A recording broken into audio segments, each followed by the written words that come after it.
This podcast is brought to you by Pragmatic Play, a leading game developer providing player favorites to the most successful brands across the industry. With an award-winning multi-product portfolio of slots, live casino, bingo, virtual sports, and more, Pragmatic Play is powering up new possibilities of play through one single API. Visit pragmaticplay.com and discover your favorite every time.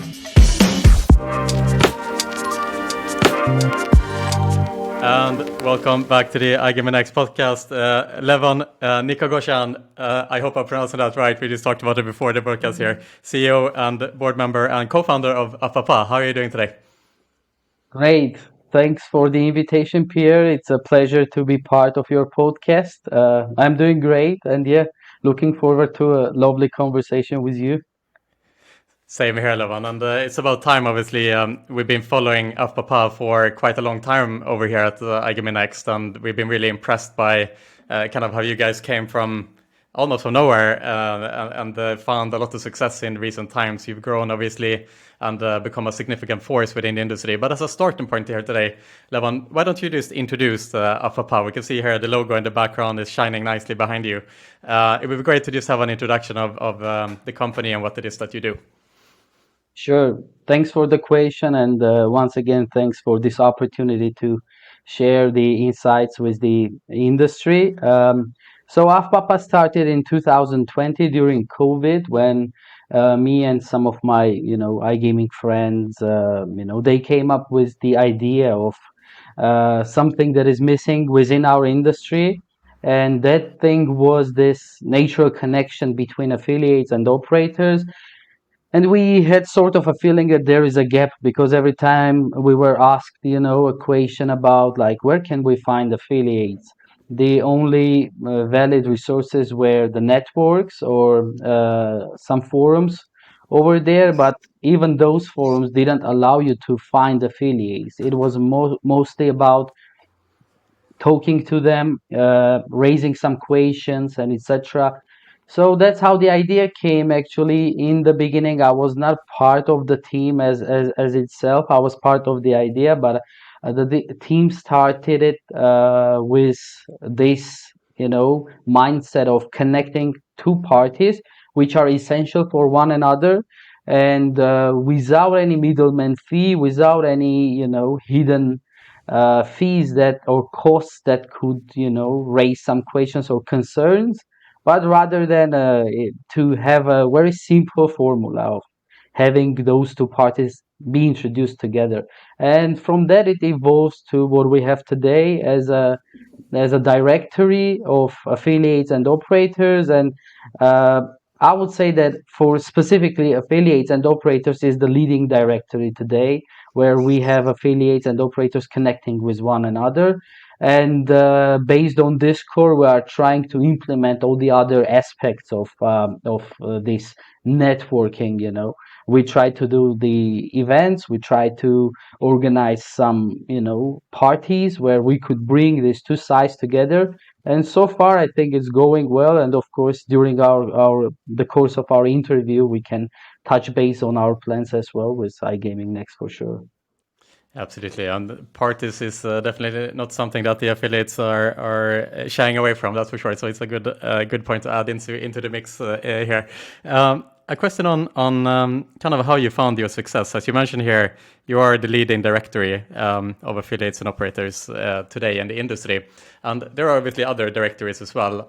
What made you succeed in that side and so quick?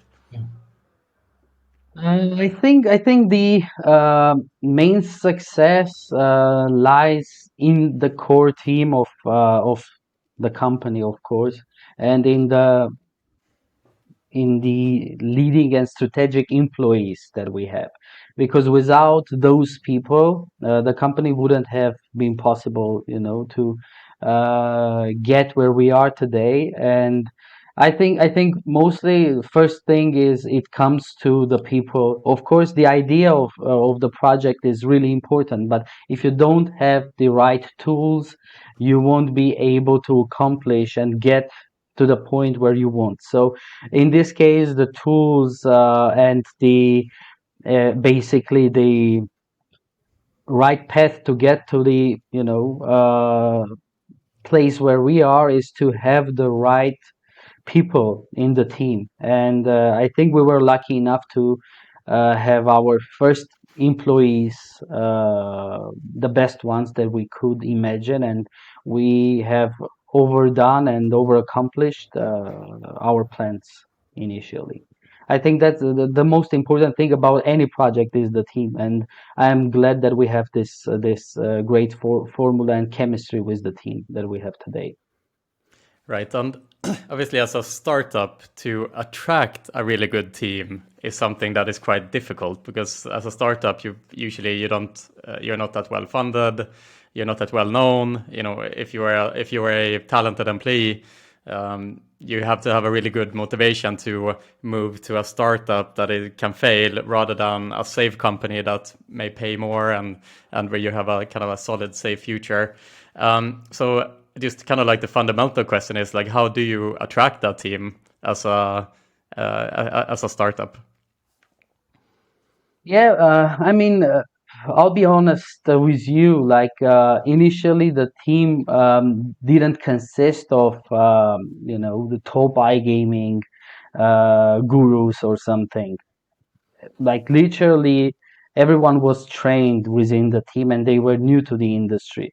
But the core, I think, the essence is to have the right people in terms of uh, having them as team members, feeling them the same way about the project as the founders feel. And of course, that's the duty of the founders to convey this message to the team, explain them what they are working for, what is the end goal, and what's the big picture. And I think this is like the most important thing in every team, especially when it's still small. Like the first 10 to 20 employees should be treated very individually, and you should spend more time on these people, speaking to them, explaining them what you do, and also trying to find the best match for the team. And for that reason, like I'm at the moment, like for the last 4 months, I've been getting involved in every interview that we were having for the team and trying to explain literally that what kind of risks are these people taking, because it's very risky to join a startup, as you said. And since the beginning we tell them that you will be wearing multiple hats, and you will be doing multiple things which are not in the contract, which are not in our conversation now. But when at some point we decide to throw a party, or we decide to do some other activities which are not in our scope at the moment, someone has to be delegated some tasks, and these tasks should be taken care of, and you should be prepared to do the things that are not initially in the plan. And I think that's the main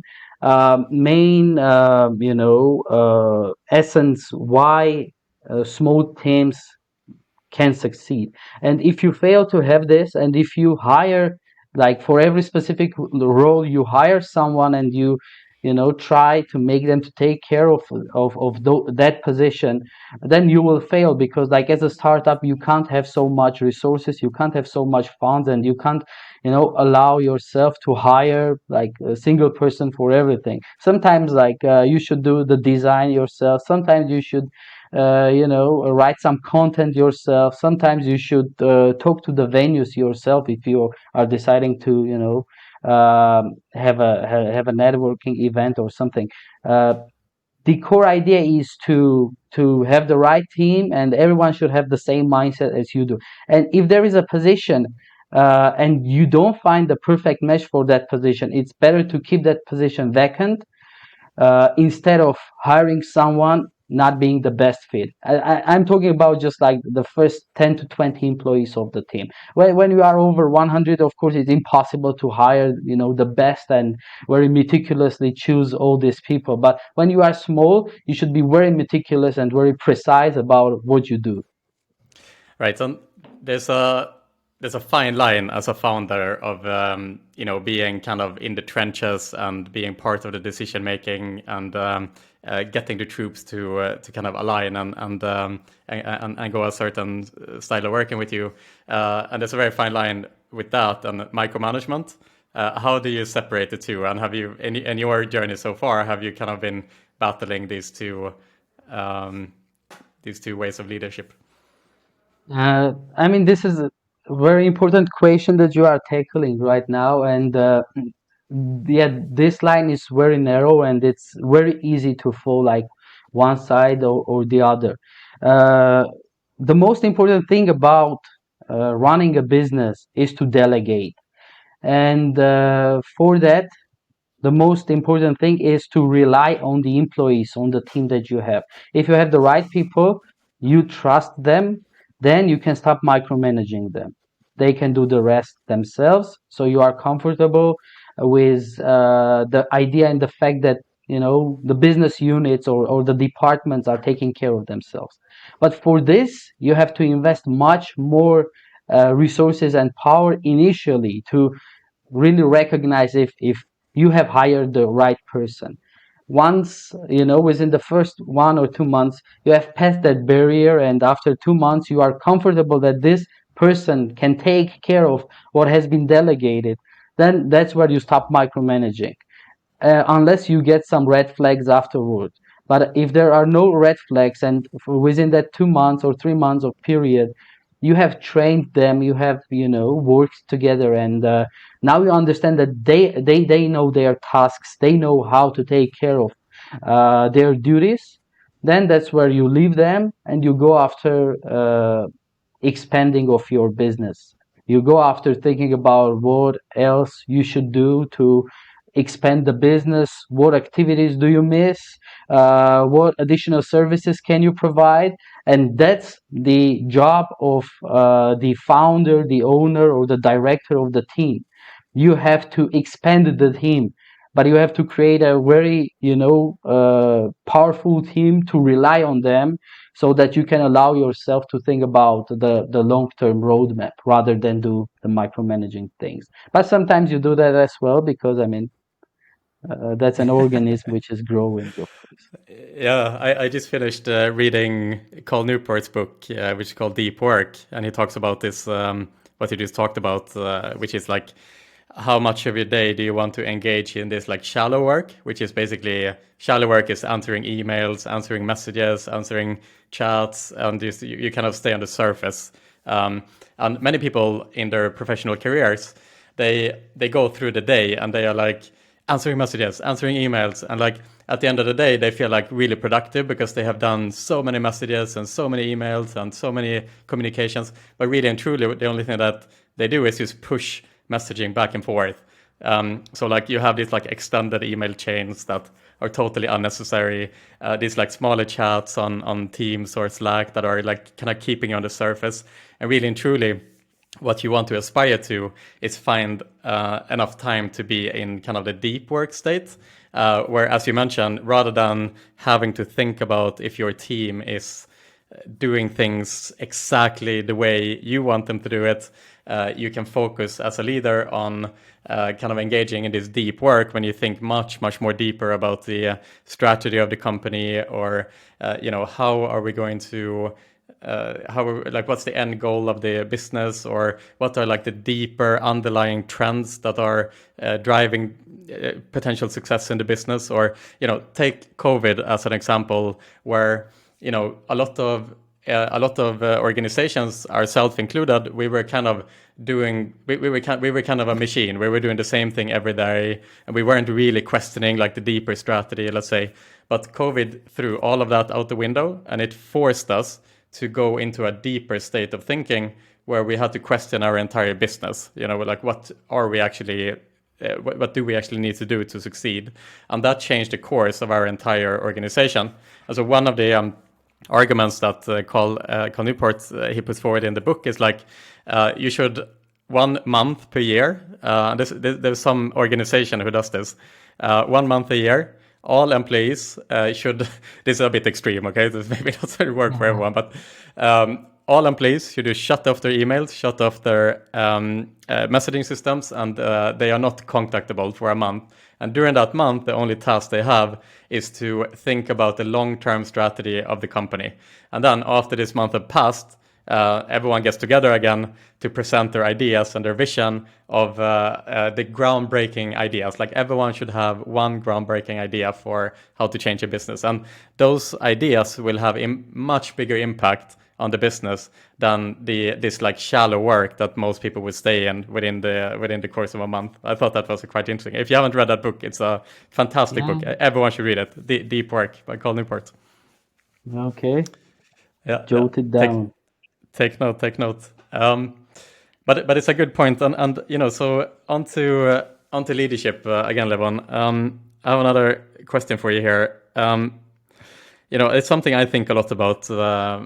What is the best type of leader, or is there a silver bullet to be a good leader? And if we think back to one of the famous philosophers, Machiavelli, in the 1500s, he wrote the famous book The Prince, which basically asked the question: if it is better to be feared or to be loved as a leader?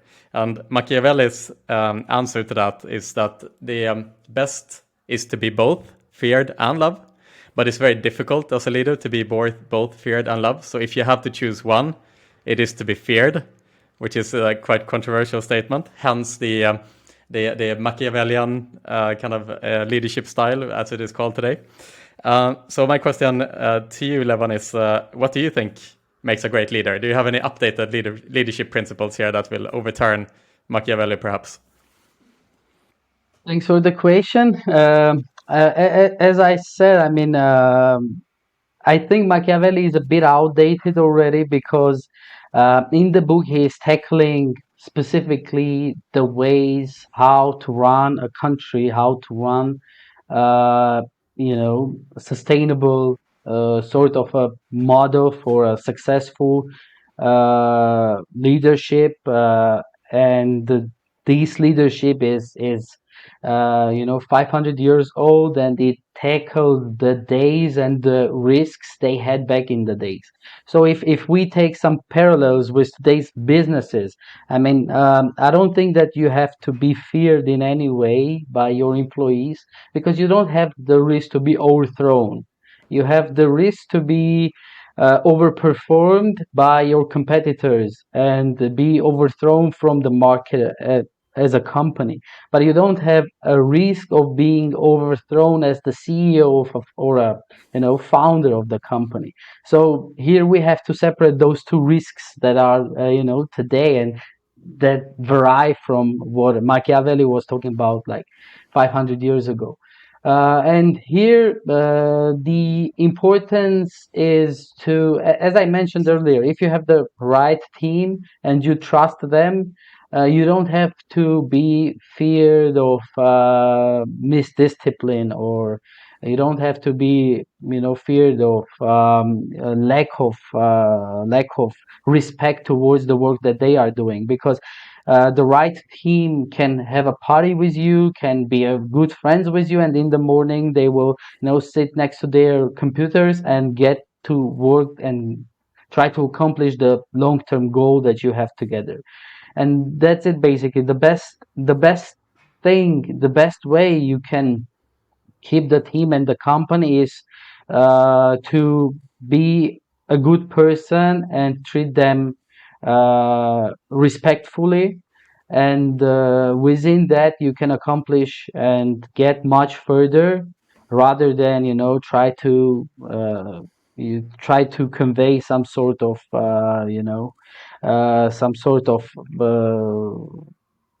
scare, to try to scare them, or try to leverage on their risky thoughts. So I think it's more about the personality and the relationship as a friend, rather than any leverages, how you could manipulate and scare them. Because in the end, if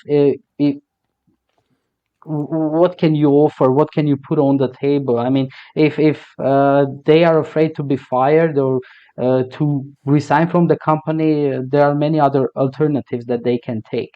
But back in the days, if you were a general in Machiavelli's army, probably you didn't have any other options, and that was the only career you had and the career path you could take in your life. So I think the times are different, and here there is no more place, to be scary for your employees, but rather to be good friends and to sustain a good relationship with them. Yeah. Limited career options in Italy is, in the 1500s, that's for sure, compared to today. I like, but personally, there's an updated kind of leadership book from another kind of military style leader, which is Jocko Willink. He's an ex-Navy SEAL. Do you know who he is as well? Yeah. So he's written many leadership books, right? He basically led some of the platoons in the Navy SEALs, one of the like hardest branches of the military in the US.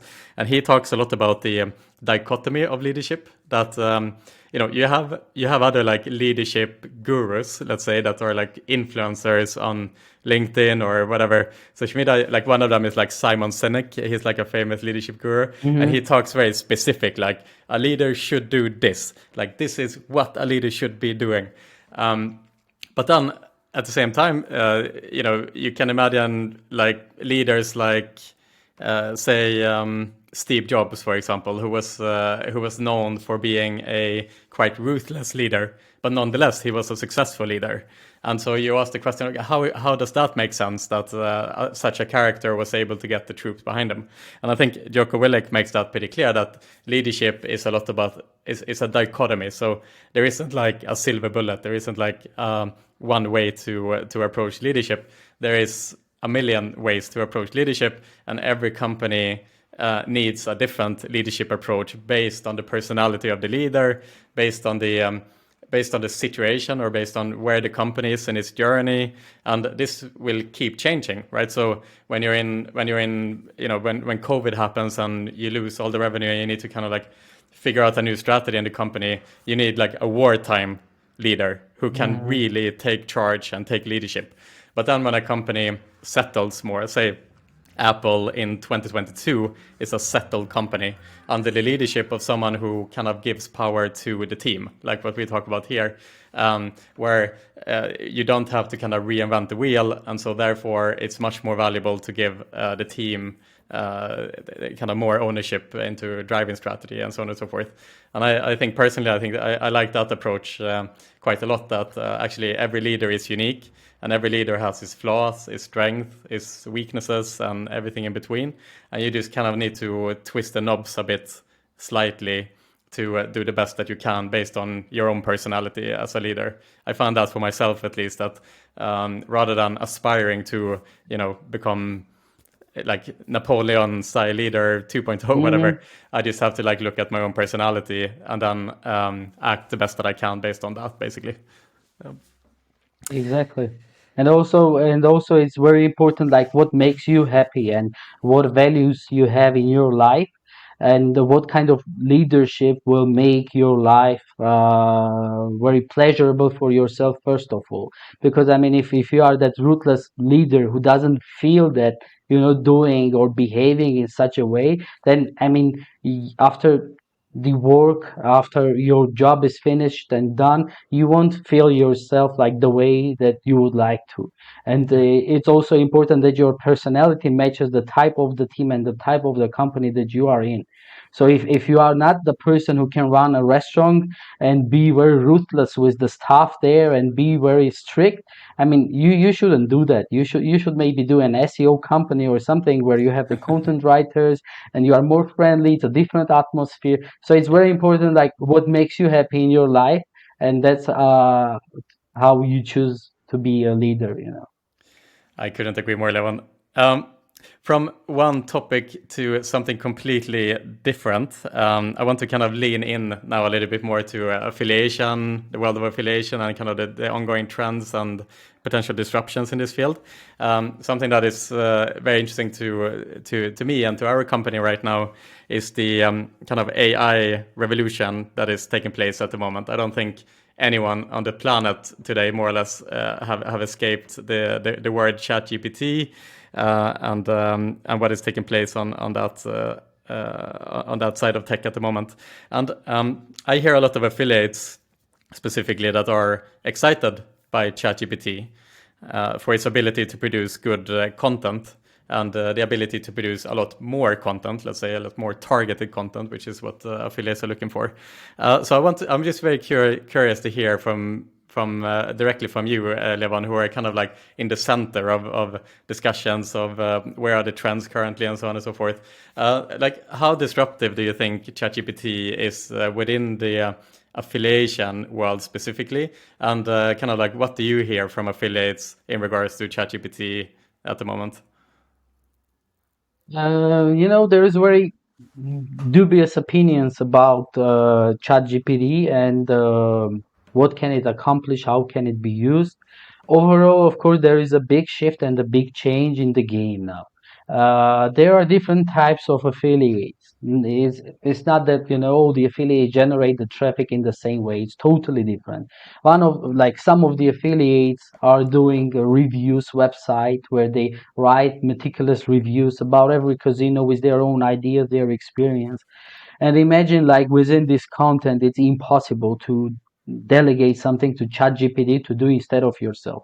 For some other affiliates who were into generating random texts, more or less random, just to appear, for some period in the first rows in Google or other search engines, these companies have been creating and generating content in similar ways, let's put it that way. They might have had, some content writers who were publishing like 5 articles a day based on already created content, which they could rewrite, rephrase, and put on their website and try to tackle the first rows and the first pages of search engines.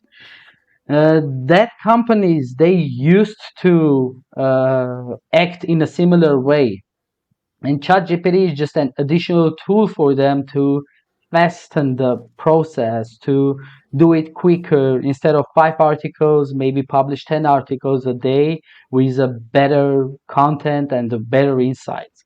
But the amount of competition within this field, and like the similarity of those affiliates remain the same. So it's like the same amount of affiliates doing the same thing, but now they are using, all of them got upgraded tools which they can use as well. It's like, playing a game where you got some new upgraded tools that you can purchase, or in this case it's even free that you can use it. And overall, I mean, it's a revolution, of course. It's a new thing. It's absolutely like a new planet, a metaverse, and it's a field which still has to be harvested. And it's like, it didn't even display like the maybe 2-3% of its real abilities of what you could accomplish with ChatGPT. It's the same with like Apple Store or Google Play. Remember, like 15 or 20 years ago when it was like first published, the first applications, what was implemented and what you could download, it was like very limited, right? But within the process and the progress, and still like the 90% of the hardware remains the same, the geolocation and stuff, but like new applications appeared, and they have been like really new. I mean, you like the Uber or like any delivery application. Those things could have been possible even 15 years ago, but it took some time for people to adopt and generate these ideas, and then get to the level of maturity when these applications were ready to enter the market. The same with ChatGPT, where like in very early stages of it, we don't know its capacities and capabilities, where it could get, where it could take us. So I believe it will take some time for us to realize the true power of it, and we will get more and more evolutionary applications and ideas of the Chat GPT, execution. So I think within this year and further on, we will see like many revolutionary applications with more complex Chat GPT implementation, which can get us to to some goals that we didn't think of before. As I said, with the same applications of Yeah, the regular market.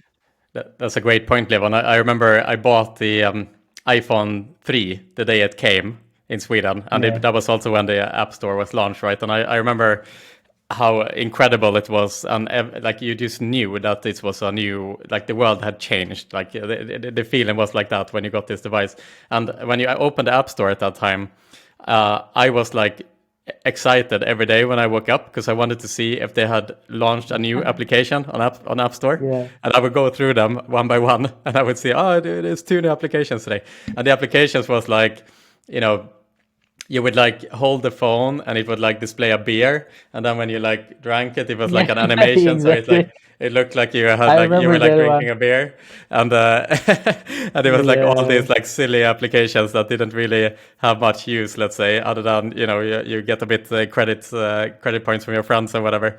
But then, yeah, then it took time, before Facebook adopted. And became kind of like mobile friendly, and you could upload photos on the go. That was like a huge thing. And then, as you say, like years and years later is when Uber came, which is a very simple and intuitive idea, but it took time for people to just understand the paradigm shift that had taken place. And similarly now, as you point out, we are only 4 months into this. It's amazing, we've only been with ChatGPT for 4 months, and people are still trying to figure out exactly how it works or what the limitations are. And even the developers of ChatGPT are also trying to understand what are the limitations with the software. How do you prompt correctly in order for the software to do what you want it to do, and so on. And obviously now recently they announced that OpenAI announced that they are launching plugins to ChatGPT. So you'll be able to, for example, do your grocery shopping through ChatGPT. You'll be able to book flights through ChatGPT. Through plugins, and so that is kind of like the next phase now, where ChatGPT is kind of plugged into different parts of the internet, and what's going to happen when kind of the major tech companies get really creative in the way they use these plugins in order to like optimize their ChatGPT kind of performance between them and the company. So that there's like so many interesting ideas, I suppose, now that people are floating, but we don't know exactly where those ideas will go or what will eventually stick. But you have a feeling that this is going to be a big revolution, even in the world of affiliation, do you think? Yeah, I mean, for affiliation, we already can see like some Yeah. implementation. As I said, it's very early to say something, but obviously it's a major thing since like many years. I mean, it's especially in content creation, and it's not only for Yes. affiliates but like in general, like the content creation game changed totally. When before you needed like a team of content writers or copywriters, now you should reconsider those teams and maybe give it a thought of how ChatGPT could be implemented within the team and be used to ease the process. Yes. Yes. Okay. So I have an idea for you and for all the affiliates out there of a new way of thinking. Okay, are you ready? So right Yeah. today, people are using ChatGPT a lot for recommendations. So they would ask like, what are the best restaurants? What are the best venues? Which country should I visit if I like to do adventures?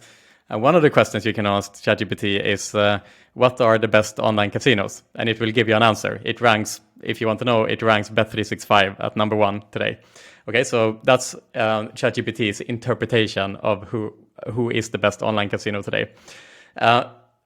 Previously, if we go back 20, 25 years, Google launched Yahoo, and some of the like original Alta Vista search engines that index the internet. And people started searching for these type of things then. What is the best online casino? And someone down the line realized that it's possible to influence the search engine in order for the search engine to give you the answer that you wanted to give, right? And that is what SEO is today, is to some extent manipulate the algorithm, so Google gives you the answer you want. Now, isn't the next paradigm shift here on AI optimization? Instead of SEO, isn't it AIO, the next kind of paradigm shift here, where the SEO experts, or the AIO experts, if you will, of the future, needs to learn how to influence Chat GPT in order to rank BetSafe, whatever, as number one instead of Bet365? Isn't that the natural next step here? How do we influence the AI to give the answer you wanted to give? Actually, that's a very good point, and I didn't think of that, to be honest. I mean, actually, there is going to be some, some people or some companies would like to somehow influence the response of the AI, the response of ChatGPT on some questions today. But the thing is, in this case, I'm worried that, this task relies on the shoulders of the actual companies and not on the affiliate. So if we compare these two things like SEO and AI, what's the motivation for affiliates to get on the first page or on the first rows?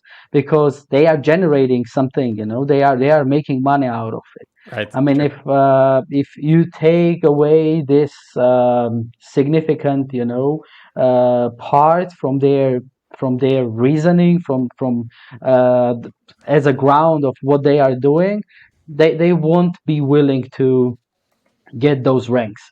And when it comes to chat gpt, it's more about the actual companies, to try to get there. So let's say if you're like the owner of or representative of Leo Vegas or something else, you would like to be in the list that AI returns. And in this case, it should be their own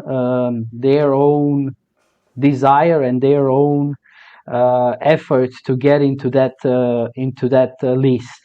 But the thing here is that ChatGPT and the AI builds their data based on the SEO itself.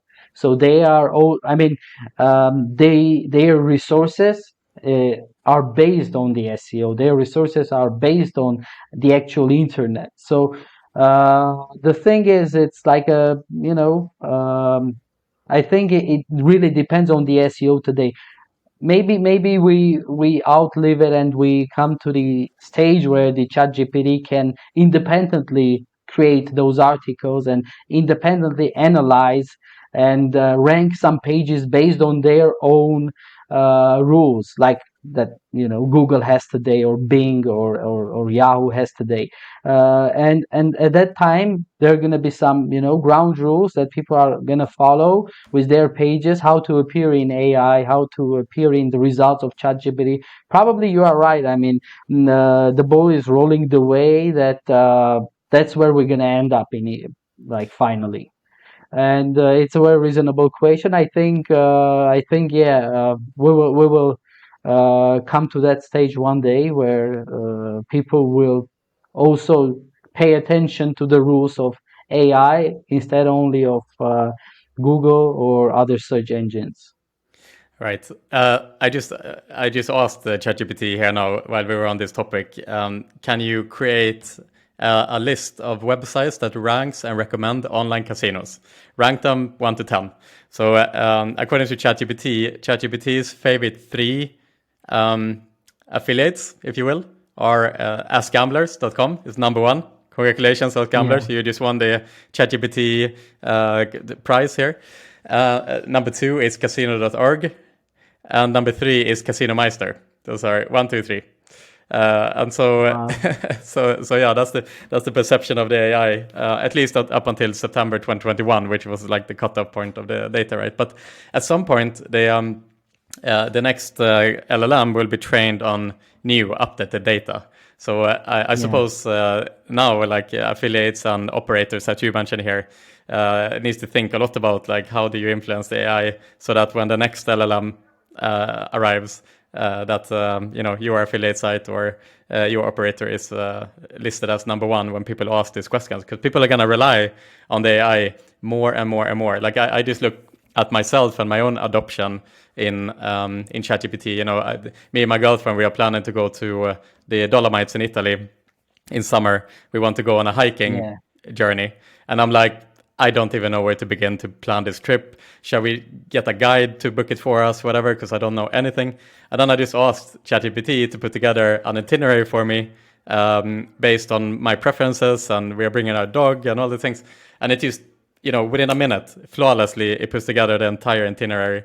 And so I use, you would imagine that like when people adopt more and more ChatGPT, that these type of questions, we will fall back more and more on the AI rather than Google, perhaps. And so that begs the question, of course, the age-old $1 million question: is SEO dead when ChatGPT takes over, Levon?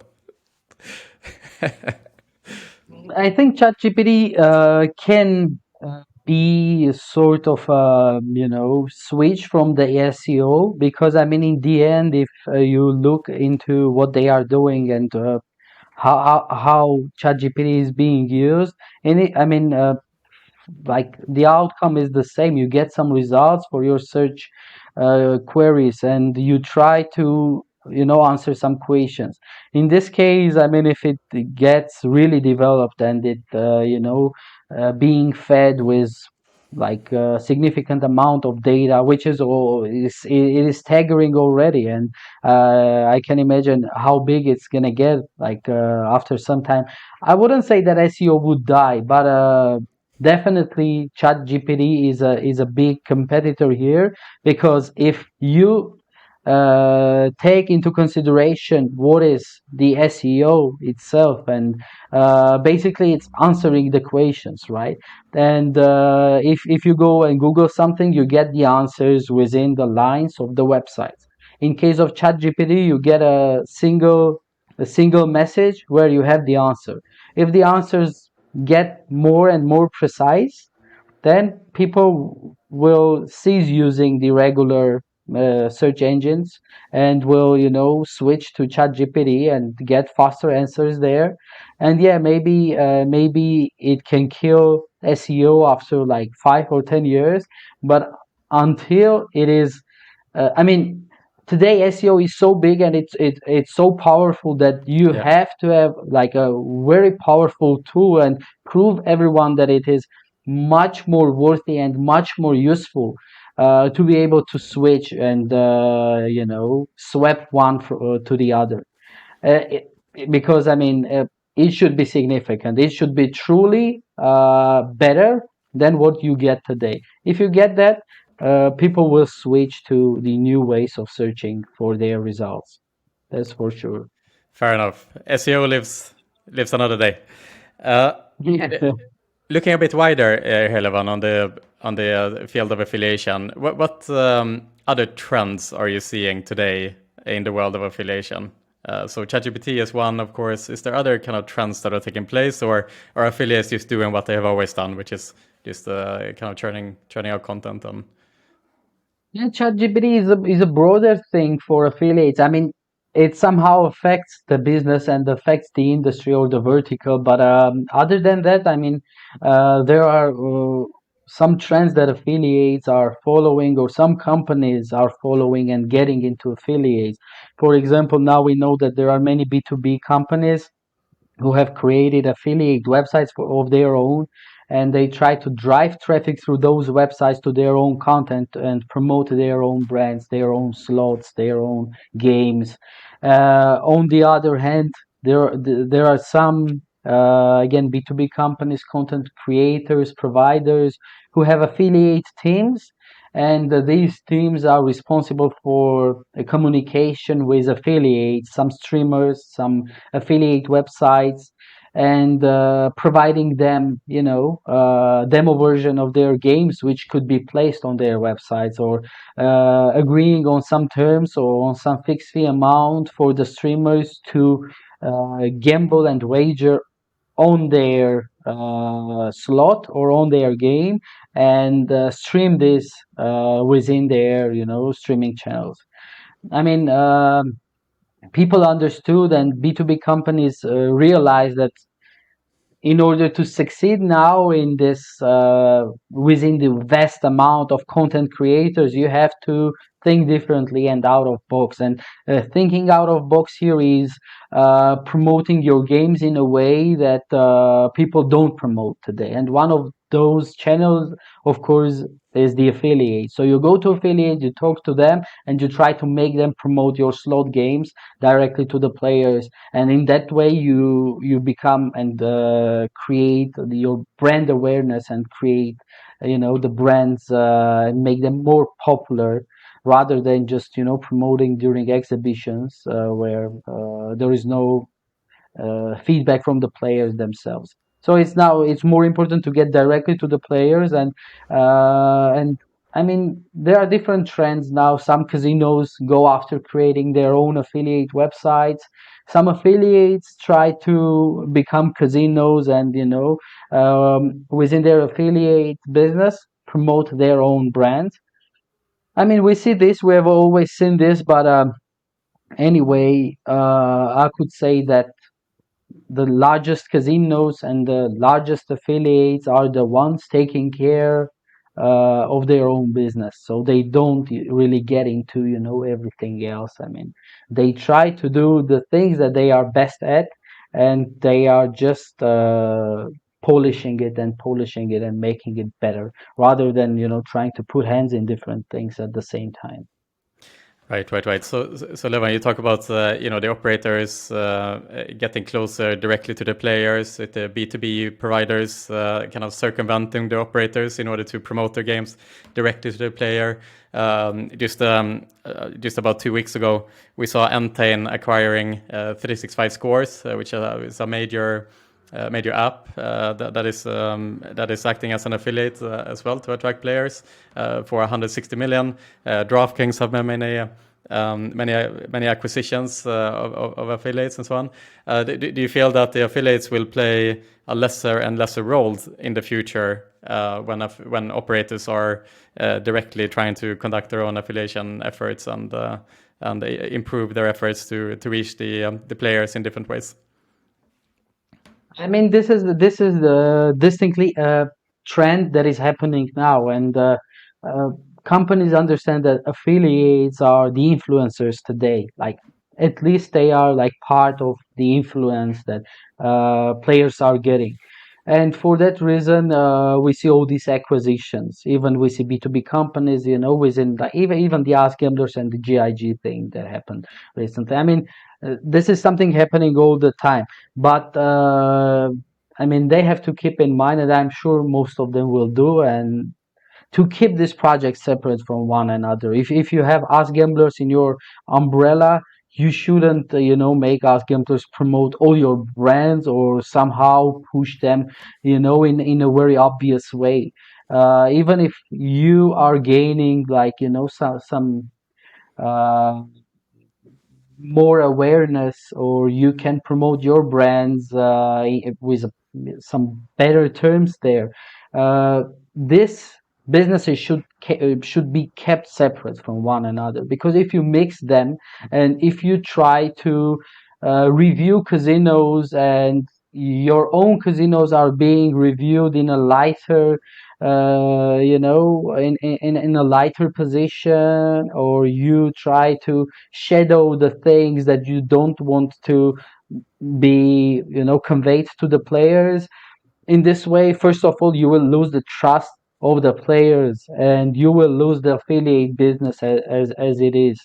So even if all these acquisitions happen, you have to always keep them like the businesses separate from one another, because players, they are not fool like at all, and some of them, they understand how this B2B and B2C businesses work. And in different forums, you can suddenly see that, guys, Us Gamblers is pushing this brand because they are part of the same umbrella, and I mean, they will lose the trust and the credibility that Us Gamblers was creating for the last couple of years. these things should be, very thoroughly taken care of. And unless it is in place, I think it is okay for companies to expand and to buy, smaller affiliates or affiliate type of businesses and merge with their B2B businesses. Yeah, it's a good point, of course, that affiliates, in order to attract players and to refer players in a correct manner, they obviously need to think about their own integrity.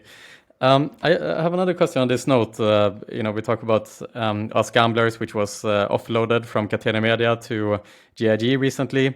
Catena Media has an outspoken strategy now of kind of downscaling their rest of the world efforts in order to focus on North America specifically as a growth market. And we've seen we got an indications from Catena Media that the revenues from Europe has been in decline essentially for some time. That was also the kind of rumors of AskGamblers as well, that AskGamblers, while being the biggest, were on a downward trajectory when GIG acquired them, which is also why the multiple, the price was quite low in consideration. So my question to you, Levon, is the affiliation business becoming more and more difficult now? Like, what does it take today to become a successful affiliate and then kind of to maintain that status? Is it more and more difficult every year as time goes on? Yeah, obviously it's getting difficult because more people understand how affiliates work, and uh, some of them being passionate about sports or casinos or being, very related to the industry. It's not a problem for them to create a blog and share their experience with their audience. The competition is crazy now, and it's like really too much. It's hard, and especially in European market where it has some reasons. In Europe, Europe has always been the heart of the gambling, and all the B2B companies and all the business, started from here. It's very, it's very rare to hear about like some revolutionary casino games or some, really nice content being created outside of Europe. So it was mostly Europe generating everything, and hence, for obvious reasons, the affiliates and the industry was very like more common in our area, let's put it that way. And if you go like, based on the languages and on the geos and demographics, like the most affiliate websites, they start on, like with the English language, and for the obvious reason that the English is the most common language in the world. Everyone knows that, and everyone, Google's first thing in English. So that's why the first, bunch of affiliates are the ones that target the English language. Then when you break it down to different regions, you can split those companies based on crypto casinos and non-crypto casinos. Now this crypto casino trend is also, has been growing for the last 5 years at least. And people realize that it's getting harder and harder to cover these mainstream areas and geos, because all the affiliates who kickstart their projects, basically, like, the chances are very high that they will choose the English and crypto or the regular casinos, and it creates crazy competition within that scope. So you have to diversify and try to enter the areas where there are less competitors, and especially when you have money and you are very sustained affiliate yourself, you can allow to buy licenses. You can hire teams that can be dedicated to the geos. Then in this case, it's much easier for you to concentrate on North America, because you can do things that a smaller affiliates with like 5 people team, they can't do it, because they don't have the funds, they don't have the investments, and they don't have the knowledge how to do that, how to gain the certificate or the license for affiliation in US, depending on the, I don't know, different states or whatever.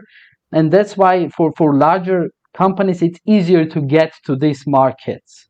And For smaller ones, now we know Latam is also a booming market, and there are many affiliates who hire Portuguese or Spanish speaking content writers, and they enter those markets because there is a lot that you can harvest there today.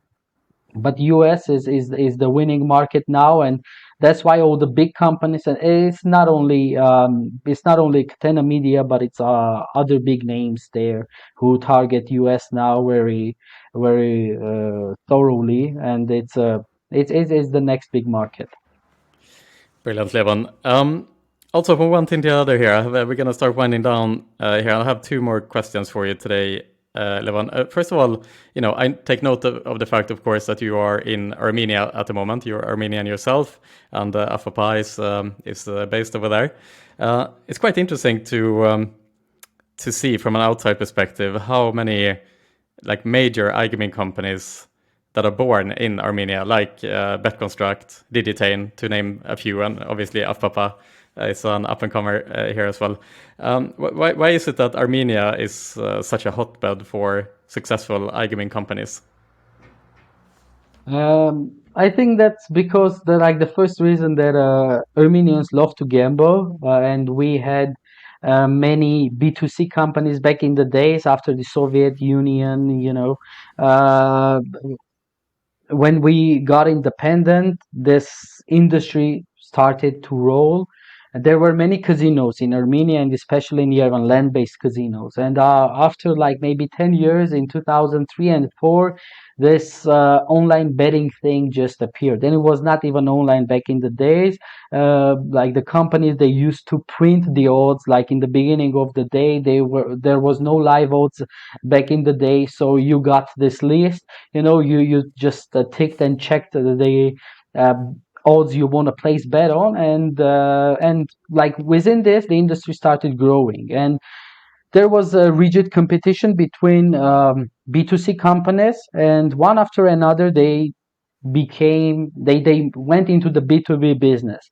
And in Armenia, I would say they achieved to this maturity level of maturity earlier than our neighbor countries, because there are some B2B companies in Georgia, or I don't know, Turkey and other countries, next to us, even in Russia. But for some reason, because of this rigid competition, uh, one company was running after another, and they went into the B2B business. And for that reason, in Armenia, now we have this big B2B providers, and it's not only platform providers, but they provide variety of services. And yeah, we got more people knowledgeable about the iGaming, and for this reason also, external companies, they created an affiliate branches or sister companies in Armenia. For example, now we have Evolution here. We founded Every Matrix in 2015 in Armenia. This was for the obvious reason that they had the talents. And I think that's where the ball started rolling. And now when someone is looking into expanding their businesses and looking into a new geo to open a new office with iGaming talents, I think Yerevan is one of the locations that they look into. Yeah, absolutely. I'm very much looking forward to come there myself at some point as well to say hi in person. For sure, we'll have you here. For sure. So final question for you today, Levon, is obviously, as I mentioned at the start of the podcast, we have been observing you guys and your kind of rise in the last couple of years here, and we are really proud to be working together with you guys for iGaming X Valletta, which is taking place 21st and 22nd June here in Valletta. And we're really excited to have you there, of course. You will organize an award show, and obviously you'll do these networking events between operators and affiliates. But can you talk a little bit more about what you are planning for that event, and why people should consider attending? And first of all, thank you for the offer to do this event together. I mean, this was this was very great uh, to receive from you in terms of seeing us as a company that could fit your structure and could fit the scope of the iGaming Next in general, and organizing the affiliate and operators networking event within the scope of iGaming Next. Yes, so as you know, previously we had a couple of networking events, which were basically gathering of affiliates and operators, and that's when we felt that the industry really needs a platform where affiliates and operators, especially affiliates and operators, can meet one another without any other companies in between them, like, because we know, like, in many exhibitions there are like many providers, and it's hard for affiliates and operators to get along and to find one another and to talk about the specifically affiliate and operator businesses. Because when you are doing a show for affiliates and operators, you don't necessarily have the entire teams flying to those events, but it's more the affiliate team with their head of affiliates, or like maybe there's sometimes the marketing team and etc. So this is important to separate those things.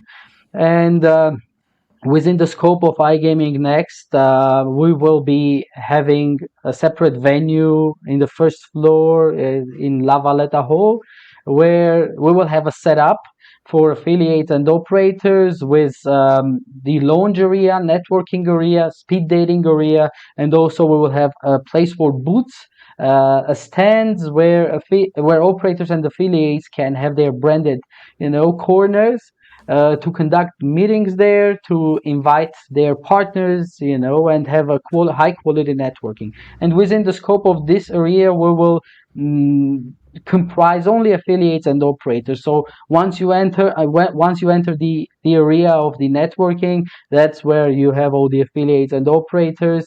And we will make sure to keep the balance, the right balance for affiliates and operators, of course, because it's easy for operators to fly their teams of like 5-10 people, but on the other hand, you have to also make the environment for the affiliates as well, so that they could get there, they could have the access to the venue, and talk to operators, get the best deals, and also most importantly to create this relationship. So within the period of iGaming Next, on the first day, which is 20th, we will have the iGaming Awards for AffPapa, where we will nominate operators and affiliates for different nominations, and they will be voting one for another for the best of that category. And on the second day, for us, it's the second day, and the second day after iGaming Next registration. So it's 21st of June when the iGaming Next doors open. From 2 p.m. we will have the doors of our venue open as well. So it's gonna be a 2 days event of half days. And from 2 p.m. until the end of the evening, we will have the shows running, and we will have the networking of affiliates and operators going on in the La Valletta Hall. So yeah, we invite everyone to be part of this experience. Absolutely. If there's one event to attend this year, it is the Ye- iGaming Valletta event, that's for sure. Levon, I'm super excited to see you there. I'm also very excited to come over to Yerevan as soon as I can to say hi in person. I met you and the team, of course, in London, and I can just echo what you said earlier here, that you have a fantastic team that is dedicated to building AffPapa. It's a pleasure and an honor to work together with you on this project, and we are very much looking forward to working more together in the future as well. And also, thank you so much, Levon, for giving me your time here today. I know you're a busy man, so thank you so much for today. Thank you as well. Thanks for the opportunity to share on your stage. And yeah, looking forward to our joint event. And I'm sure we're going to have a successful show there. I agree. Bing bang. Yes.